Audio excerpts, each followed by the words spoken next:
Hey, what's up guys, Connor here with Chrome Designs, and thank you for watching this video. Today I'm going to be bringing you a Cinema 4D tutorial, of which consists of how to make exploding objects. Now what we're going to be doing is we're going to be using a plugin called Throwsy. Now Throwsy, the link is in the description to go and check out the website, created by Nitroman. One thing, you will need to purchase it, however there's not a set price. All you need to do is donate to him. So donate to him via PayPal. It can be any amount whatsoever. So I suppose it could range from £1, £1 to £10. It's all up to you. It'll give you the same outcome. Obviously, it depends how nice you are and how much you want to donate to him, seeing as he's giving you quite a nice plugin. But this is the sort of thing that it creates. It's very useful. The cube is just like breaks into solid blocks, and it just kind of breaks down and crumbles, and there's loads of different things that can be used for this. But today I'm going to run you through the basics of Throwsy. Not that I know the most about it, but if you just go ahead and get that from him. Also, he has helped me a lot, seeing as I have no idea how to use it. Well, had no idea how to use it. But I emailed him and he emailed back, and I recommend you go check him out because he's quite a cool guy. I don't think it's English, I think it's foreign. But you can quite easily make sense of what he's saying. Just going to File, New, and it's going to create a new scene here. First thing I'm going to do is add a plane. I'm going to crank up the plane to 7,000 and 7,000. There we go. I want to keep the colour scheme, yeah. And in fact, I think we'll just add some message from YouTube. Add a text object. Just different to the cube that was in the preview. I'm just going to type in Connor. I'm going to type font, and it'll be Neo Sans, bold italic, depth to 100. And I've just got the basic text there. And if we go ahead and just make some materials.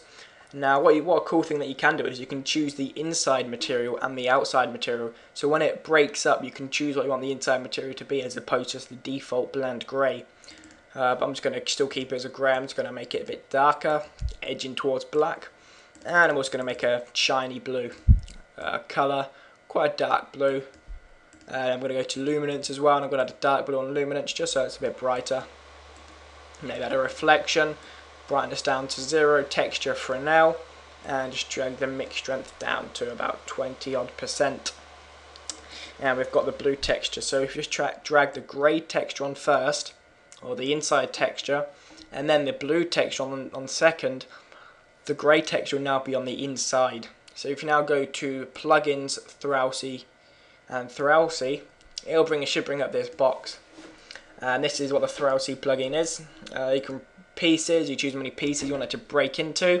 It can be random, it can be Voronoi. Voronoi is some sort of pattern. Search it if you're interested. No, it's just kind of basic material. You've got a few different tabs here. Just click break now, for example. I've got it on 20 and I've got it on Voronoi. It may take a while. In fact, this is really taking a while because it's now not responding. No, it's not. It's going up. It's going up really slow. This is like my previous project. Don't know why it's bringing up that. I seem to be going really slow.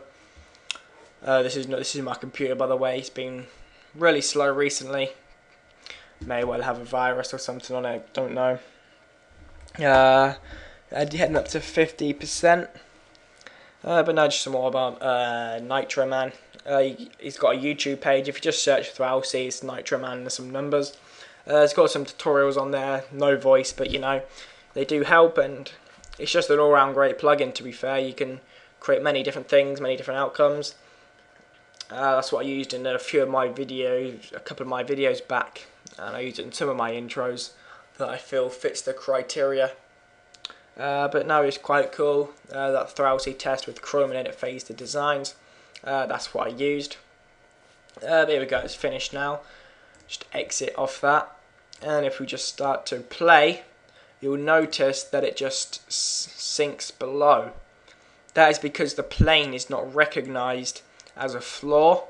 So to actually recognize, you want to right click and go to MoGraph tags and rigid body, and this makes it stand out. So it's like got a body, so it's like got a shield, so the text starts to fall on it.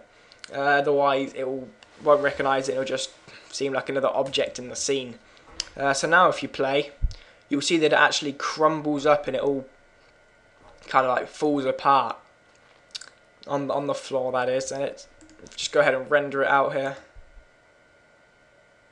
There you go. It doesn't look the best because I haven't got any lighting in the scene.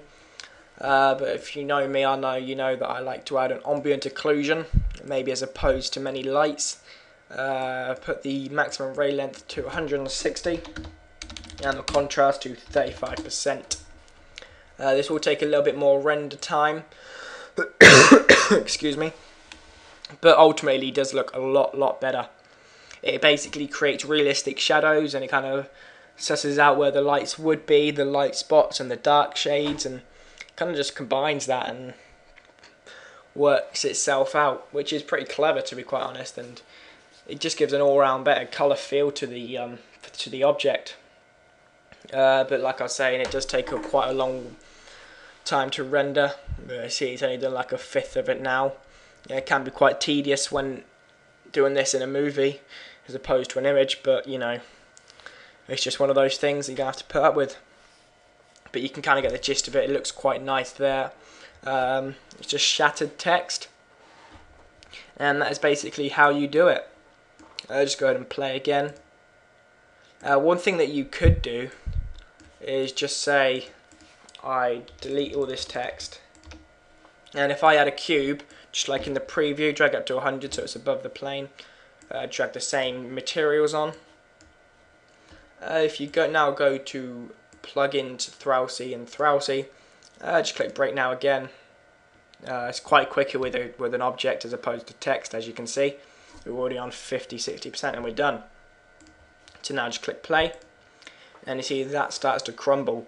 But now just say you want a point of the cube to crumble, just say if I scroll around and I find a corner piece, I want to use this corner piece here.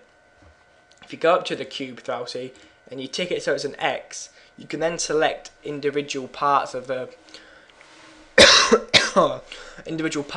cube. So I've got the bottom corner here, and I can go to Throwsy again. You can break up that individual part.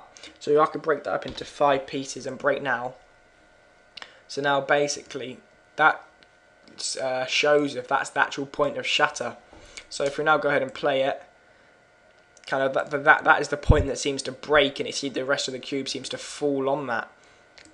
You can maybe even make it a bit more drastic. You know, you could maybe do this one. Make sure you change it to the cross symbol.